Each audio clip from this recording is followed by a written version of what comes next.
Ребят, всем привет! В этом видео быстренько расскажу, как подрезать под 45 углы на металле для какой-то конструкции, либо под любой угол, который вам нужен. Расскажу свой опыт, как я режу болгаркой. Я думаю, начинающим это пригодится. Для начала нам нужно на трубах идеальный рез по прямой, под 90 градусов. Нужен угольник, нужен круг на болгарку 1,2 я использую. Почему 1,2? Потому что двойка будет сильно толсто резать, она будет долго резать. Миллиметровка часто уводит, поэтому 1,2 самый оптимальный вариант для меня. И нужен штален-циркуль. И обязательно самый главный момент, самое важное, это нужно хорошее настроение. Не будет хорошего настроения, ничего не получится. В общем, смотрим, что нам нужно. Да? Нам нужно, к примеру, две трубы под 45 градусов отрезать. Что мы делаем? Вот у нас под 45 градусов, к примеру, вот эта плоскость. Меряем эту плоскость. В данном случае у нас труба 40 на 40, стенка 1,2. Если у вас любая другая труба, которая смотрит на вас, и нужно убрать 45 градусов, значит берем вот эту толщину. Отмеряем на штангель-циркуле 40 миллиметров. Если эта труба, к примеру, 50 на 20 и двадцатка смотрит на вас, значит отмеряем 20 миллиметров от этих краев. Как делаю я? Я не беру 40 миллиметров. Я беру на штангель-циркуле, отмечаю на полмиллиметра меньше. Вот берем 39,5, на полмиллиметра меньше. Штангель такой староватый, ему 300 лет, но он качественный, хороший. Больше отметок я нигде не делаю. Те, кто учится, тренируется, можно сделать отметку от этой полоски до самого края. Итак, начинаем резать. Резать, как я режу? Я режу, чтобы эта полоска осталась слева от круга. Рядом с ней, ну прям рядом. Не по ней, не слева, а вот справа режу от полоски. Так, видно, вот справа от полоски.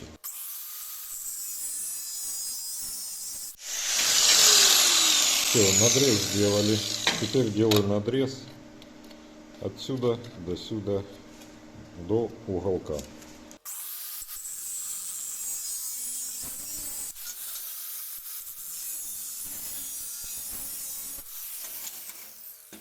Также повторим на второй части. Итак, что мы имеем?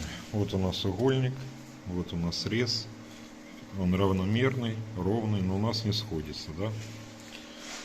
Здесь у нас на торцах две стенки, то есть одна стенка, вот толщина стенки, и вторая тоже. И они сходятся, да? Но здесь не сходятся вверху. Поэтому нужно болгаркой эту стенку счесать, немножко счесать, чтобы был ровный рез, как на вулканите. Сейчас я быстро покажу, потому что у всех главная ошибка, что они его не трогают, и поэтому здесь остается щель.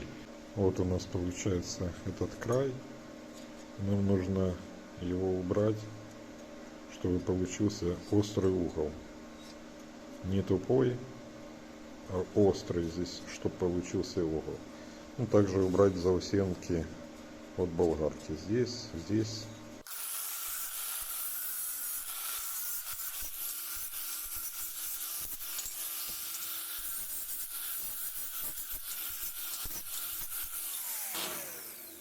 Вот у нас угол получился острый. Все заусенки мы сняли. Теперь должно все сойтись.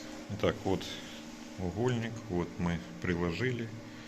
Щель здесь вообще впритык, здесь, ну, есть маленькая, но это близко к идеальному, в принципе, зарез шва. Здесь получается у нас встык, здесь получается встык, видите? Почему очень важно резать без щелей? Сейчас мы посмотрим, как поведет с щелью, стянет, и как без щели. Давайте глянем. Это сначала снаружи прихватываем, а потом уже внутри. Лучше посередине еще здесь. Все, эту прихватили. Сейчас возьмем два куска трубы, два отрезка, отметим 40 И отрежем посередине шва. Кругом будем резать. Посередине метки.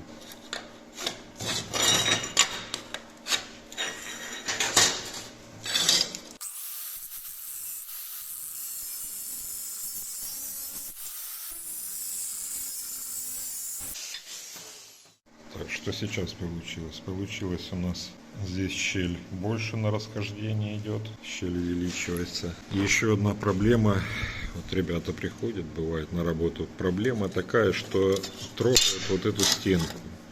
Ее, эту стенку вообще трогать, шлифовать нельзя, ну то есть убирать заусенку.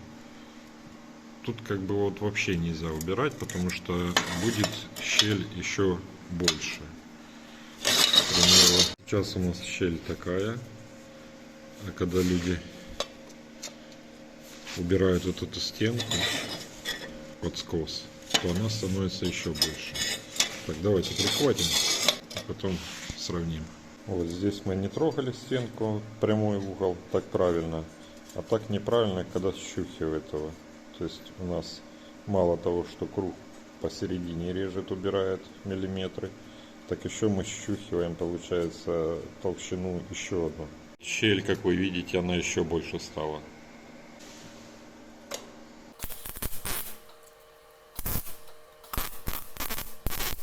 Так вот у нас мы сварили. Была большая щель, да? Там где рез с большой щелью был. Потянуло так, да? А здесь у нас минимально потянуло. Оно тянет везде, в принципе, но здесь вообще минимально потянуло, там где не было щели. Вот разница еще в этом. Поэтому зарез под 45 более точный. Очень даже в этом еще есть преимущество. Как отрезать любой угол, в принципе, не только 45. Сейчас быстро тоже расскажу. Так, в общем, есть у нас два угла, и нужно нам, к примеру, сделать вот так, вот так. Давайте усложним, сделаем вот так. Что нам нужно сделать? Маркером сначала отмечаем на вот этой трубе, на вот этой трубе. Потом с этой стороны также отмечаем на этой трубе схождение. Также сделаем здесь. Тут метку ставим.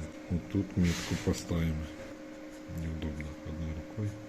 Эти метки мы перенесем угольником. Нарисуем здесь полоску, нарисуем здесь полоску. Метки мы перенесли на трубы, на одну, на вторую, это снаружи. И внутри также мы перенесли метки на одну и там вторую. И теперь режем только по меткам. То есть мы с одной стороны здесь отрезали. И потом на этой метке отрезали. Также и на этой трубе. Здесь мы отрезали. И потом здесь на этой метке тоже отрезали. И потом соединили эти части. И все.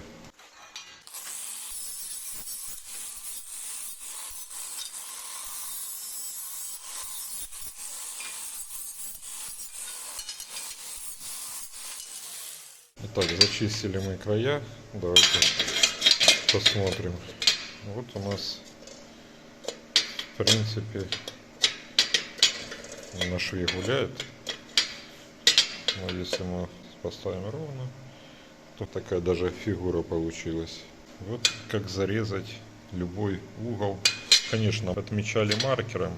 Толщина маркера дает о себе знать. Но, в принципе, получается как-то так, ребят. Если кому пригодилось, ставьте лайк, подписывайтесь. Интересно будет дальше.